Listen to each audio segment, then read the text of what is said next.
Hey everybody, Roger Levin here with your Ortho Practice Revenue Pearl of the Week.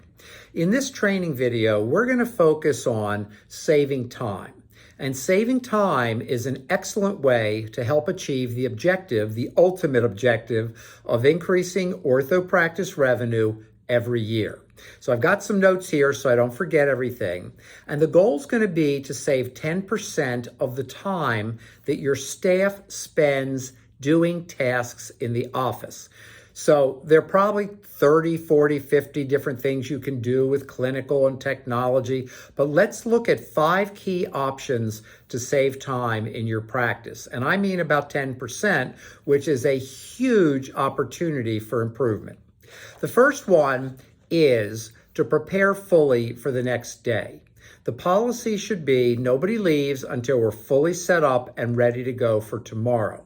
You never know when someone's going to be out sick. You never know when there are going to be emergencies or challenges.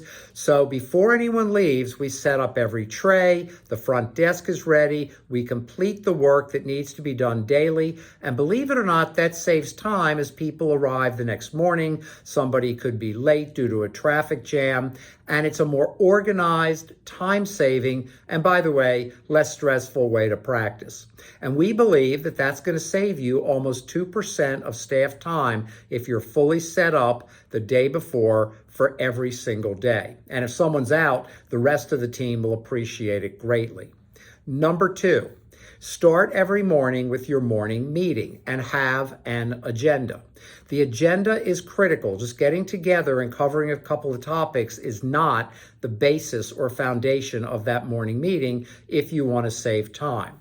So what does it do to have the morning meeting? You reduce the number of questions throughout the day, you eliminate unnecessary tasks that don't need to be done, and you facilitate team communication, which always makes you more efficient.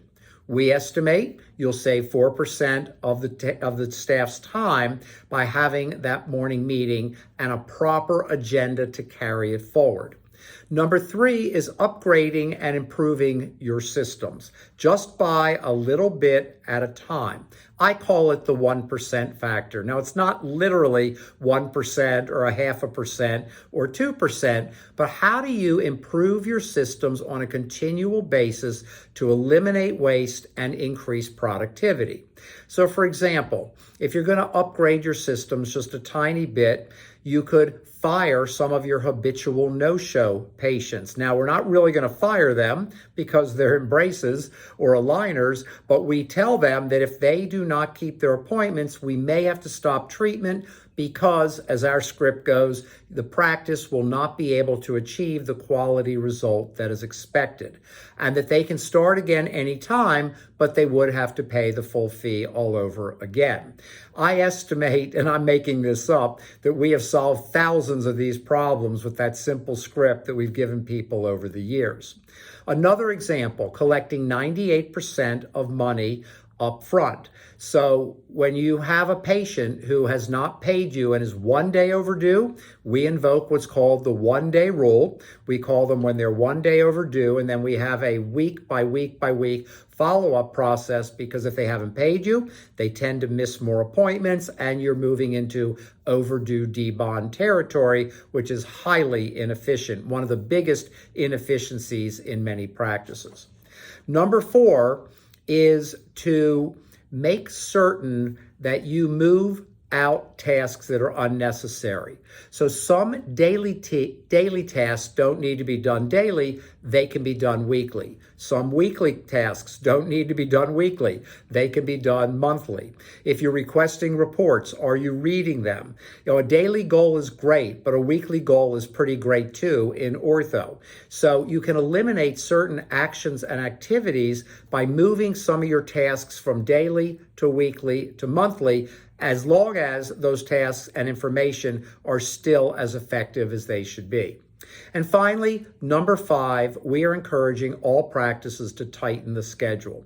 We have a high volume of patients right now that want to come in. When you tell someone they've got to wait weeks to get into your practice, either as a new patient or someone who has a broken bracket or someone who misses their appointment, you're just creating, on the new patient side, they may go somewhere else, and on the current patient side, they become those overdue D-bonds. So we estimate that between these 5, you can easily save 10% of staff time that can be put toward more productive usage. As always, we wish you increasing ortho practice revenue every year.